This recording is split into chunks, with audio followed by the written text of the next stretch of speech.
নমস্কার বন্ধুরা, অনুর হেসেলে আপনাদের সকলকে স্বাগত। আজকে আমি বানাবো একদম দোকানের মতো সফট স্পঞ্জি অরেঞ্জ কেক।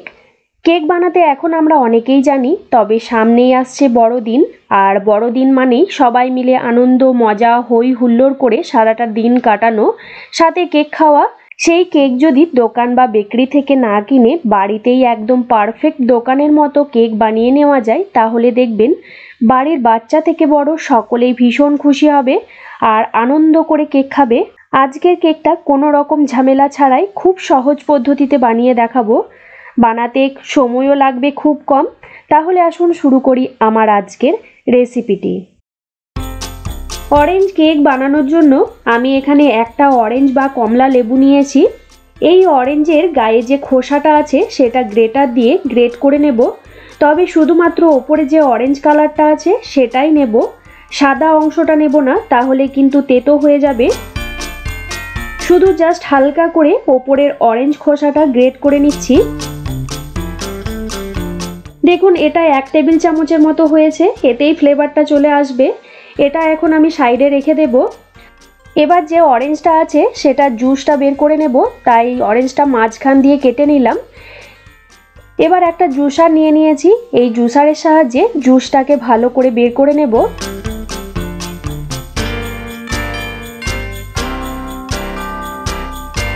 অরেঞ্জের জুসটা ভালোভাবে বের করে নেওয়া হয়ে গেছে। একটা বাটির মধ্যে আমি ছেঁকে রেখে দিচ্ছি।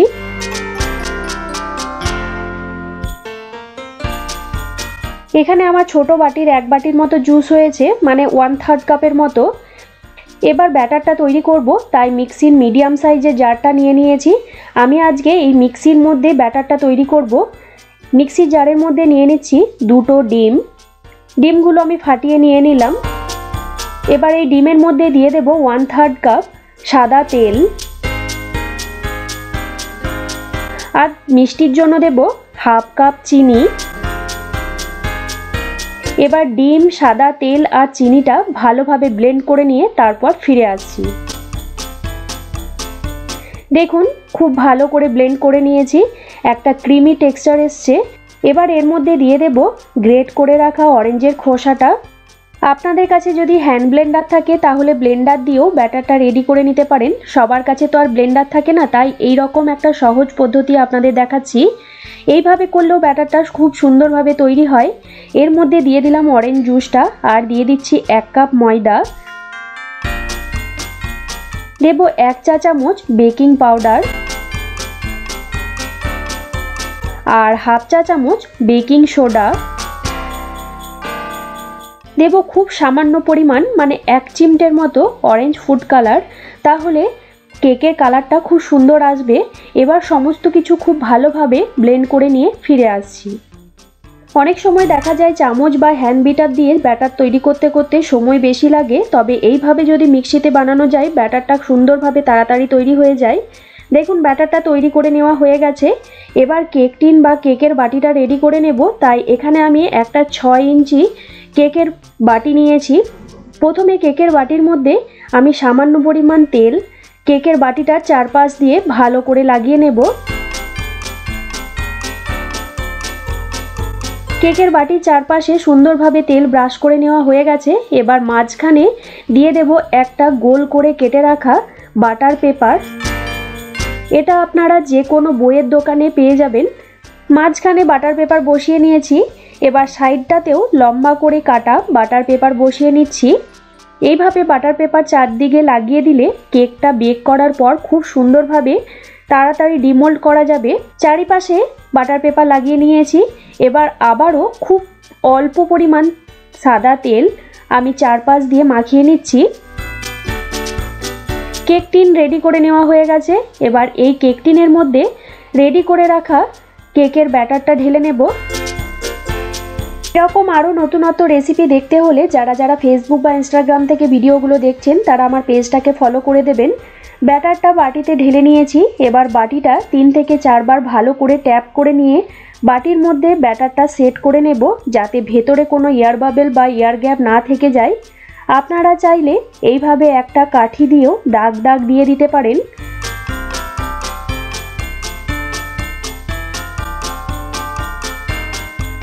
এবার কেকটা বেক করে নেবার পালা। আমি প্রেসার কুকারে আপনাদের দেখাচ্ছি, আপনারা চাইলে কড়াইতেও করতে পারেন। প্রথমে কুকারটা 10 মিনিটের জন্য গরম করে নিতে হবে। তারপর ভালোভাবে গরম হয়ে গেলে মাঝখানে একটা স্ট্যান্ড বসিয়ে নিয়ে তার উপর কেকের বাটিটা সাবধানে বসিয়ে নিতে হবে। যেহেতু কুকারটা খুব গরম আছে তাই বাটিটা বসাতে একটু অসুবিধা হচ্ছে। বাটিটা ভালোভাবে বসিয়ে নেওয়ার পর এবার ঢাকনাটা রেডি করে নেব। গ্যাসকেট আর সিটিটা খুলে নিচ্ছি। ঢাকা, সিটি আর গ্যাসকেট খুলে নিয়েছি। এবার প্রেসার কুকারে ঢাকনাটা লাগিয়ে দেব। তারপর গ্যাসের ফ্লেমটাকে একদম লোতে রেখে 40 থেকে 50 মিনিট কেকটা বেক করে নিয়ে তারপর ফিরে আসছি। 50 মিনিট পর আপনাদের দেখাচ্ছি। ঢাকনাটা খুলে দিচ্ছি। দেখুন কেকটা কি সুন্দরভাবে বেক হয়েছে। একটা কাঠি মাঝখানে ঢুকিয়ে নিয়ে দেখে নেব যে ঠিকঠাক কেকটা বেক হয়েছে কি না। দেখুন কাঠির মধ্যে কোনো কিছু লেগে নেই, একদম পরিষ্কার কাঠিটা বেরিয়ে এসছে। তার মানে কেকটা সুন্দরভাবে বেক হয়ে গেছে। কেকটা একটু ঠান্ডা হলে তারপর ডিমোল্ড করব। কেক ঠান্ডা হয়ে গেছে। এখন একটা ছুরির সাহায্যে কেকের চারপাশটা কেটে নেব, তাহলে ডিমোল্ড করতে সুবিধা হবে। যদিও আমি বাটার পেপার লাগিয়ে রেখেছিলাম। এবার কেকের ওপর থেকে একটা প্লেট চাপা দিয়ে কেকটা উল্টে নেব। তারপর ওপর থেকে 3 থেকে 4 বার ট্যাপ করলেই দেখবেন কেকটা সুন্দরভাবে বেরিয়ে আসছে। দেখুন কেকটা কি সুন্দরভাবে বেরিয়ে এলো। এবার ওপর থেকে হালকা করে টান দিয়ে বাটার পেপারটা উঠিয়ে নেব। পেপারগুলো খুলে নিচ্ছি। দেখুন কেকটা কত সুন্দরভাবে বেক হয়েছে আর দেখতে কতটা সুন্দর হয়েছে। একদম সফট স্পঞ্জি। ওপর থেকে চাপ দিয়ে আপনাদের দেখাচ্ছি, দেখুন কতটা সফট হয়েছে। তাহলে কি বন্ধুরা, আপনারা বাড়িতে এইভাবে বানাবেন তো একদম দোকানের মতো সফট স্পঞ্জি অরেঞ্জ কেক? এইভাবে একবার হলেও বানিয়ে দেখুন। বাড়ির বাচ্চারা তো ভীষণ খুশি হবে, সাথে বড়রাও। আপনারা চাইলে এইভাবে কেক বানিয়ে বাচ্চাদের স্কুলে টিফিনেও দিতে পারবেন। দোকানে প্যাকেটের কেক বাচ্চাদের একদম দেবেন না, তাতে কিন্তু বাচ্চাদের শরীর খারাপ হয়। আমার আজকের এই অরেঞ্জ কেকের রেসিপি আপনাদের কেমন লাগলো অবশ্যই কমেন্ট করে জানাবেন। রেসিপিটা ভালো লেগে থাকলে একটা লাইক করে দেবেন আর আপনারা আপনাদের বন্ধুদের সাথে রেসিপিটা শেয়ার করুন। যারা যারা এখনও পর্যন্ত আমার চ্যানেলটা সাবস্ক্রাইব করেননি তারা সাবস্ক্রাইব করে পাশের বেল নোটিফিকেশনটা প্রেস করে অল অপশানটা প্রেস করে রাখবেন। তাহলে আমি চ্যানেলে যখনই কোনো নতুন রেসিপি শেয়ার করব সবার প্রথমে নোটিফিকেশান আপনাদের কাছে পৌঁছে যাবে। আজকের মতো এই পর্যন্ত।